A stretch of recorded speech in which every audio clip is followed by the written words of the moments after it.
عليكم، مرحبا مجددا في فيديو خاص بالأطر المرجعية المكيفة الخاصة بالامتحان الوطني لنيل شهادة البكالوريا 2020. وهذه الأطر المرجعية خاصة بالمادة اللغة الانجليزية وتخص جميع الشعب والمسالك. إذن هادو هما الدروس وهادو هما الأطر المرجعية باش غدوزو الامتحان إن شاء الله ديال البكالوريا لهذه السنة. إذا National Baccalaureate Exam Specifications 2020 English Subject All Streams، يعني هنا كنتحدثوا على جميع الشعب. الانترودكشن فيها مكونات الامتحان. Donc the Baccalaureate English exam is a summative written achievement test produced by the Moroccan National Center of Evaluation and Exams. يعني هذا الامتحان هو واحد الامتحان نهائي اللي كيوجدوا ولا اللي كينتجوا المركز الوطني للامتحانات والتقويم. It is taken for certification purposes at the end of the secondary school education. يعني هذا الامتحان يدار في آخر يعني السنوات ديال الثانوي التأهيلي. It is administered to all eligible candidates. يعني هذا الامتحان يترشح له ولا يجتازه كل المترشحين المستوفين للشروط. The content of the exam paper is directly based on the national curriculum and aims at assessing TST's knowledge and skills in reading. يعني هذا الامتحان كيتم على المناهج الدراسية الوطنية ويتوخى يعني تقويم التلاميذ في مجموعة من المهارات، من بينها الريدين كما كتشوفوا هنا. عندنا الريدين، عندنا فوكابيلري اللي هي المفردات ولا يعني الكلمات، جرامر اللي هي النحو، language functions يعني الوظائف ديال اللغة، and writing وكذلك الكتابة. The test paper comprises 3 sections. يعني عفاكم هنا ردوا البال أن عندكم في الامتحان الوطني 3 ديال يعني السكشنز، 3 ديال الأجزاء في الامتحان الوطني في الورقة ديال الامتحان. عندنا comprehension اللي هو النص موفق بأسئلة دائما، وعندنا اللانجويج اللغة، وعندنا writing. completion time and waiting. يعني بالنسبة للامتحان يعني المعاملات والزمن. بالنسبة للآداب art عندنا المعامل 4 ومدة الإنجاز 3 ساعات. بالنسبة للعلوم الإنسانية عندنا المعامل 3 ومدة الإنجاز 3 ساعات. All science, technical and original streams يعني العلوم والشعب العلمية والتقنية والأصيلة المعامل 2 ومدة الإنجاز 2 ساعات. Engineering, construction, agriculture يعني الشعب الهندسية والبناء والفلاحة 2 ساعات، يعني معامل 2 ومدة الإنجاز 2 ساعات. الشعب الآخرين راه كيبان لكم هنا يعني المعامل والزمن ولا مدة الإنجاز. بالنسبة للسكشنز ديال الامتحان يعني الأجزاء الامتحان يعني شحال ديال النقط كيكون فيهم. بالنسبة لجميع الشعاب comprehension 15 على 40، language 15 على 40 و writing 15 على 40. Okay. There may be partial similarities in exam content between 2 or more streams. The test papers may share parts of or whole sections. يعني هناك بعض المرات يكون تشابه فيما يخص مختلف الشعب، ولا بعض المرات كتلقى واحد البارت من واحد الامتحان في شعب أخرى كاين في شعب أخرى. دونك هذا لأن الامتحان كله كيوجههم المركز الوطني للتقويم والامتحان. Sections, test techniques and rubrics. يعني بالنسبة للcomprehension section, the reading task must be aimed at testing comprehension and not words recognition per se. Question must appear in textual order within the rubrics. For word meaning or reference, the relevant paragraph must be indicated. يعني هادو أمور اللي كتعلق بالنص. وكما قلت لكم راه غادي تشوفوا الدروس ولا نشوفوا الدروس اللي غادي تمتحنوا فيها في آخر الفيديو إن شاء الله. reading sub skills يعني TSTs should be able يعني هادو هما المهارات اللي تكون عند المترشحين. identify main idea and details يعني القدرة على يعني إيجاد الفكرة الأساسية والثانوية. identify specific information، القدرة على البحث على معلومات دقيقة. make inference، infer word meaning from the text، يعني البحث على المعنى ديال الكلمات من خلال النص. identify reference، identify discourse، هادو كلهم امور اللي خص المترشح تكون عنده. text types and topics، بالنسبه للتوبكس اللي كيكونوا غالبا في النص كيكونوا عندهم علاقه بالمستوى ديال التلاميذ وعندهم علاقه باليونيت اللي كاينين في الكتاب. من بين الانواع ديال التكست اللي كتكون في الامتحان reading text could be in the form of articles، يعني ممكن تكون an article or a letter or an email or a biography or a film or book review. reports advertisement and may include charts، يعني ممكن هاد الانواع تكون فيها تحتوي على مبيان، صورة، maps اللي هما خرائط ولا diagrams اللي هي مبيانات. they can be narrative، يعني نوع النص يقدر يكون narrative، يقدر يكون informative، يقدر يكون descriptive، expository or argumentative، وكذا هما الانواع ديال النصوص. بالنسبه للطول ديال النص، بالنسبه للشعب كلهم كما كيبان لكم يعني تتراوح ما بين 300 و 450 كلمه في النص، يعني اقل حاجه هي 250 يعني اطول نص كيكون تقريبا 450 ديال الكلمات.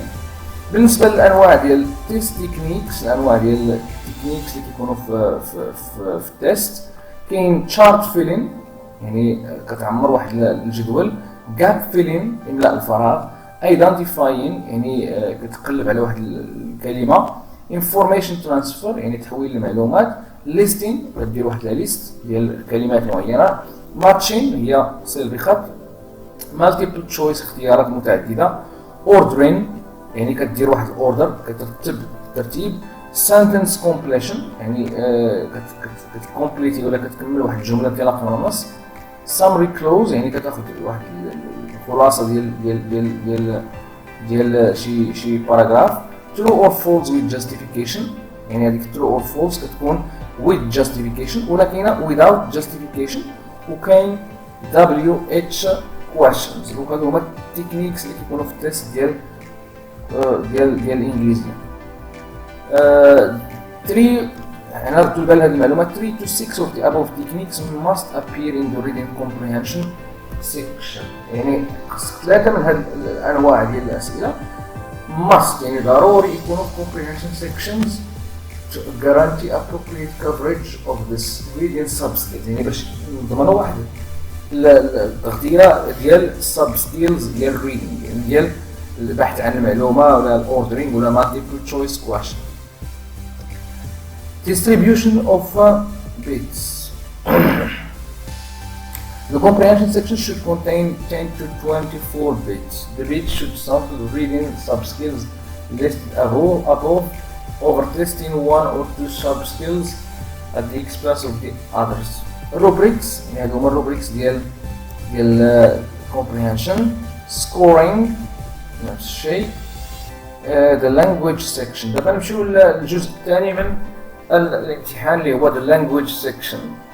The language section includes vocabulary, grammar and functions، يعني في هذا اللانجويج عندنا 3 ديال الامور: vocabulary, grammar and functions, and aims at testing students' ability to use language accurately and appropriately.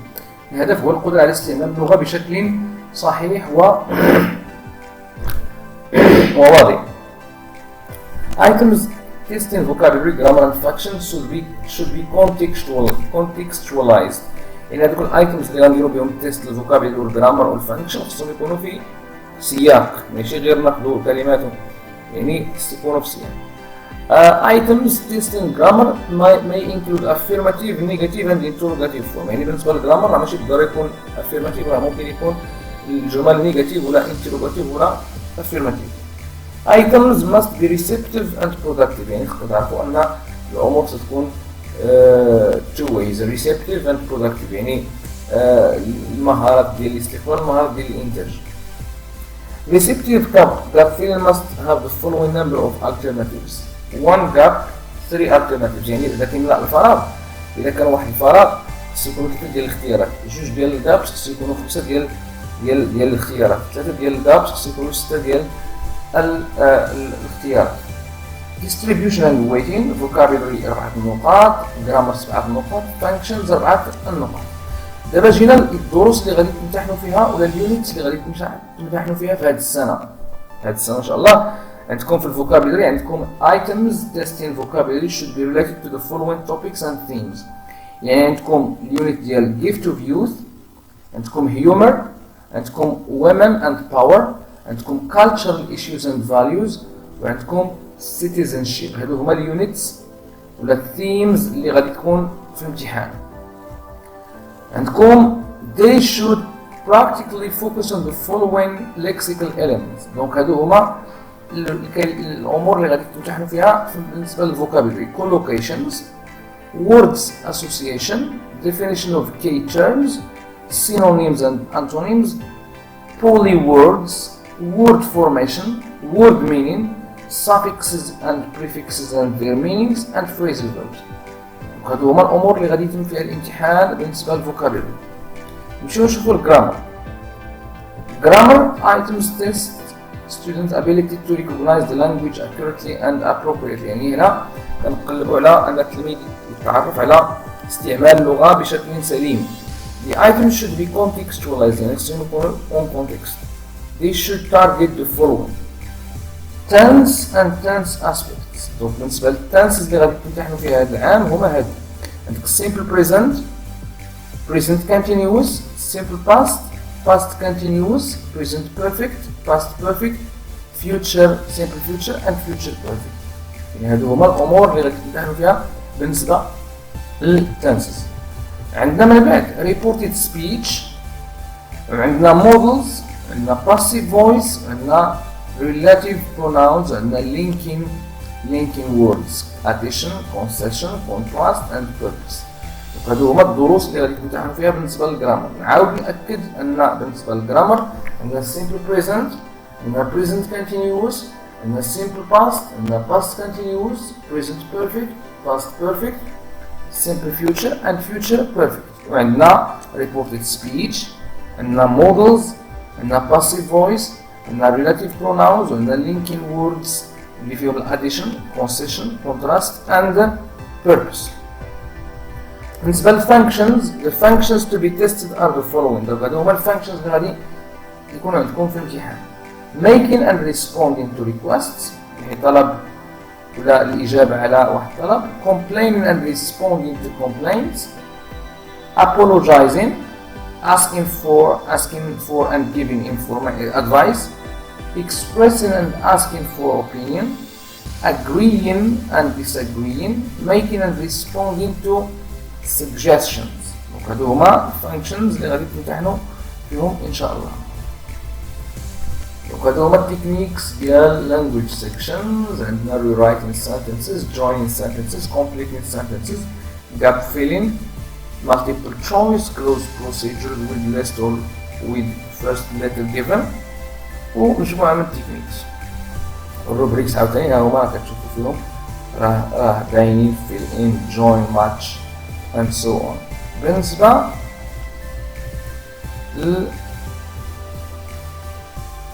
شوفوا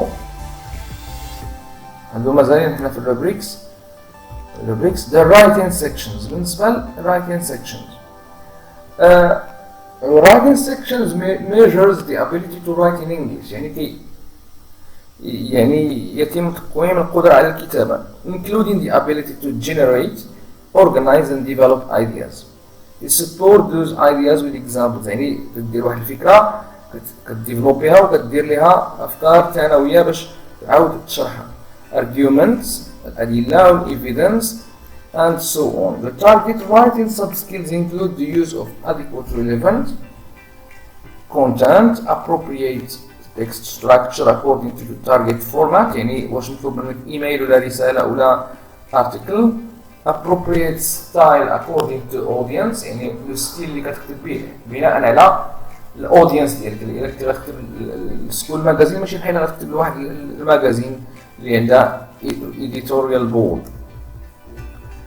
Okay, the tasks related to writing include: the writing task may target narrative and descriptive or persuasive expository. وعندنا the length of the product، يعني ما بين 100 حتى 200 كلمة اللي مطلوبة منكم.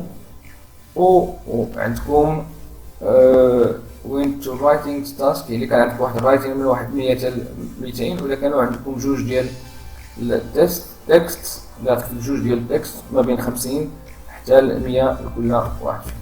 دونك بالنسبة للسكورينغ كرايتيريا للرايتنج ها هي كيفاش يعني ينقطوا لكم النقط ديالكم. So relevance to the task, appropriate paragraphing and organization, appropriateness and variety of vocabulary, accurate use of grammar, and the use of mechanics, spelling, punctuation, and capitalization. هادو هما الأطر المرجعية بالنسبة للامتحان الوطني. نتمنى أنكم تكونوا مستعدين، والسلام عليكم ورحمة الله تعالى وبركاته.